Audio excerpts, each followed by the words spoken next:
राजकुमार रामटेके जी बैठे हैं मुतुराज प्रोडक्शन के अंदर में बनी। यह हर उस स्त्री की कहानी है जिसे अनदेखा किया गया और उसके त्याग और संघर्ष की कहानी है। इसमें मैंने बाबा साहेब की भूमिका निभाई है और ये वो बाबा साहेब के उस संघर्षों को, उस प्यार को जो रमाई के साथ अनछुए पहलुओं को भी दिखाती है, रमाई के त्याग के साथ जो उन्होंने बाबा साहेब के लिए किए और उसको इतनी ज़्यादा मेहनत की। इतिहास गवाह है कि आज तक किसी भी स्त्री ने अपने पति को पढ़ने के लिए गोबर के कंडे या लकड़ी बेचकर पैसे नहीं भेजे आज तक। तो ये एक ऐसे मिसाल त्याग और तर्क की मिसाल है, एक संघर्ष की और एक भावुकता की मिसाल है। तो यह पिक्चर अपने आप में संगीत से सजी हुई और उस बातों को झलकाती है जो एक हर स्त्री की है। रमाई केवल एक बाबा साहेब की स्त्री नहीं, आज भी कई रमाई और बाबा साहेब घर में हैं जिनकी अनछुई अनदेखी कहानियाँ, संघर्ष, त्याग, प्यार सबके सामने आना चाहिए। क्या कहेंगे ये पिक्चर के बारे में, क्या एक मैसेज जनता को देंगे? सभी को धन्यवाद और माफ़ी चाहूँगी पहले तो लेट होने के लिए। और रमाबाई जो बाबा साहब की पत्नी है और उनका जो किरदार मैंने निभाया है, तो मैं सभी महिलाओं के लिए, वो सिर्फ एक विशेष के लिए नहीं, ये पूरे विश्व की उन तमाम महिलाओं के लिए है ये कहानी जो अपने परिवार के लिए अपना जो संघर्ष करती है, अपने आप को पीछे रख के अपने परिवार को, अपने पति को और बच्चों को आगे बढ़ाती है।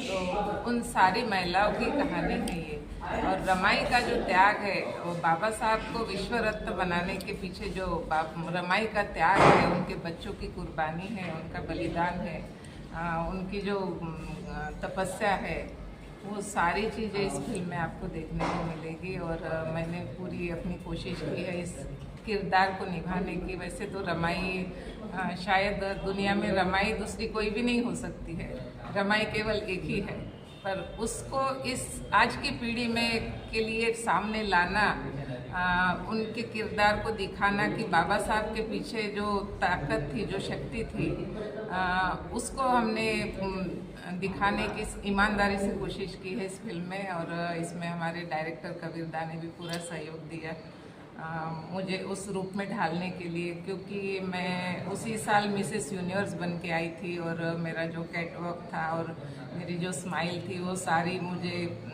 अलग करके उस इरा में जाना पड़ा। उनके जैसे चलना है, बोलना है, नौवारी साड़ी पहन के, और चेहरे पे जो गंभीरता, उनकी जो आंखों में दर्द, सिर्फ डायलॉग या शब्दों से नहीं बता सकते हैं। उनका जो आंखों में दर्द था, जो बाबा साहब के लिए अभिमान था, और बच्चों के जो खोने का जो दर्द था आंखों में उनके, तो वो सब दिखाना था।